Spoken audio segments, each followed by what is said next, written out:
Hello YouTube family, नमस्ते, प्रणाम, स्वागत है आप सबका आपके अपने चैनल में। तो आज एक बहुत प्यारा सा नटका है, सुनी है आप लोग, कैसे लगे कमेंट में बताइए ज़रूर। अब पसंद आए तो चैनल का सब्सक्राइब करिए, लाइक करिए, शेयर कमेंट करिए। तो फैमिली आप दीदी बहनी से सबसे भैया लोग से निवेदन है, सब्सक्राइब भी कर दिया करें। बहुत छोटा सा चैनल है, आप लोग सपोर्ट की बहुत ज़रूरत है, तो थोड़ा आगे बढ़ा दिए आप लोग ले, तो सब्सक्राइब कर दिया करें। सुने आप लोग।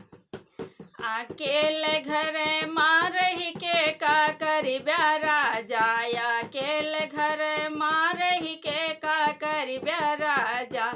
ए बागल गया बगीचा लगाया, बागल गया बगीचा लगाया, अकेले मालिन लइके का करी ब्यारा जाया, अकेले मालिन लइके का करी ब्यारा जाया, अकेले घर मारही के का करी ब्यारा जाया, अकेले घर मारही के का करी ब्यारा जा। कोना बनाया जगतिया बनाया, कोना बनाया जगतिया बनाया, अकेल महेरिन लइके का करी ब्यारा जाया, अकेल महेरिन लइके का करी ब्यारा जा, अकेले घर मारही के का करी ब्यारा जाया, अकेले घर मारही के का करी ब्यारा जा।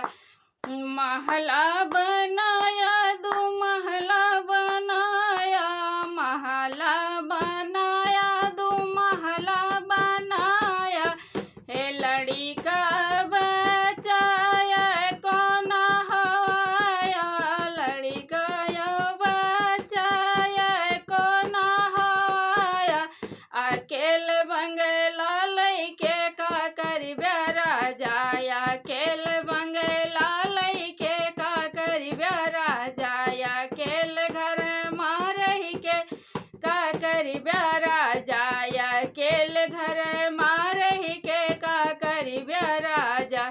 इसे जाल गया सुपेदा लगाया, से जाल गया सुपेदा लगाया, शादी ब्याह कुछ न कीन्या, शादी ब्याह कुछ नहीं कीन्या, ए रनिया कहाँ से लैबा है मोरे राजा, रनिया कहाँ से लौबा है मोरे राजा, अकेले घर मारही के का करी ब्यारा जाया, अकेले घर मारही के का करी ब्यारा जा।